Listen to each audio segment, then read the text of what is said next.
इंकलाब इंकलाब। प्यारे दोस्तों नमस्कार। देखो भाई,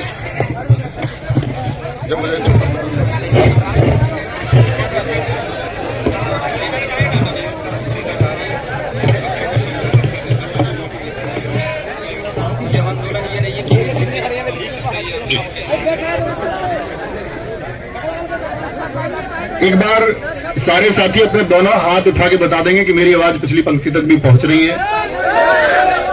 तो भाई हम सब लोग यहां आए, एक ही मांग, यूपी पुलिस कांस्टेबल री एग्जाम। और दोस्त, जब इसको नाम दिया गया यूपी पुलिस री एग्जाम सत्याग्रह, तो सबसे पहले तो आपको सत्याग्रह का अर्थ समझना होगा।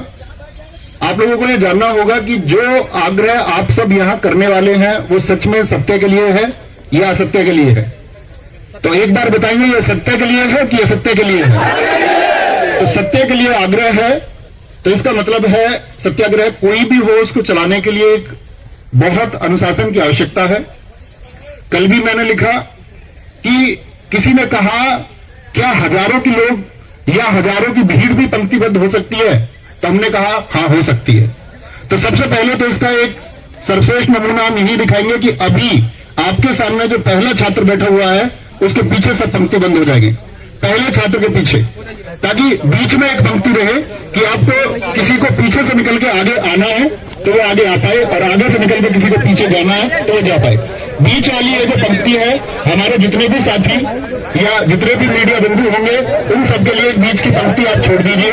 बीच में लगभग 2 से 3 फीट का एक रास्ता छोड़ दीजिए। प्यारे भाई, आप सब लोगों से हाथ जोड़ के रिक्वेस्ट है, बीच वाली पंक्ति छोड़ देंगे और सब लोग एक दूसरे के सिर से सिर मिला के बैठेंगे। देखो भाई, ऐसा नहीं है कि आप लोगों को आज ही बैठना है, ऐसा नहीं हो सकता कि आपको आज और कल बैठना है। हो सकता है आपको 10 दिन बैठना हो, तो अनुशासन और व्यवस्था से बैठ पाएंगे तो ही ये संभव हो पाएगा।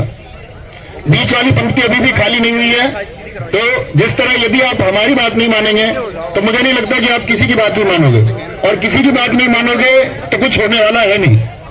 भाई मैं अपनी भाषा में बोलूं, मतलब दुकान पे बैठा साइड में क्यों ना हो, ये बीच वाली लाइन छोड़ दो प्लीज। ऐसा कुछ नहीं है भाई, आप आगे बैठेंगे तो आपकी कोई प्रेजेंस जाएगी, उसका कोई अर्थ नहीं है, क्योंकि सब लोगों की एक ही डिमांड है कि परीक्षा फिर से होनी चाहिए। और परीक्षा फिर से क्यों होनी चाहिए? परीक्षा फिर से इसलिए होनी चाहिए क्योंकि लाखों करोड़ों लोगों के सपनों को रौंदा गया है और खुले आम रौंदा गया है। घंटों पहले परीक्षा देके, घंटे पहले प्रश्न पत्र देके इन सारे छात्रों को जिन्होंने 4 वर्षों तक निरंतर मेहनत की, ऐसे बहुत सारे छात्र उस रेस में उनसे आगे निकल गए जिनको 4 घंटे पहले पेपर मिल गया। और पेपर मिलने के साक्ष्य विवेक सर ने मिलिंदपुर बीजेपी, जो सबसे पहले वहां पर आपका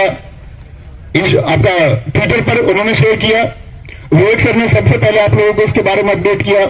अरुण सर्विस ने उन्होंने अपने टेलीग्राम पर अपडेट किया। तो ये सब साक्ष्य हैं और ये बात आप सब लोग जानते होंगे, और गवर्नमेंट को, मीडिया को भी जानने का प्रयास करना चाहिए कि यूपी कांस्टेबल के अभ्यर्थी तो छोड़िए, ये पेपर मिठाई की तरह इन सबके पास भी पहुंचा है जिन्होंने यूपी पुलिस के लिए अप्लाई तक नहीं किया। मानते हो इस बात को? ये पेपर हम पढ़ाने वाले अध्यापकों तक भी पहुंचा है और गांव देहात के एक अनपढ़ व्यक्ति तक भी ये पेपर पहुंचा है जिसका पेपर से कोई वास्ता नहीं है।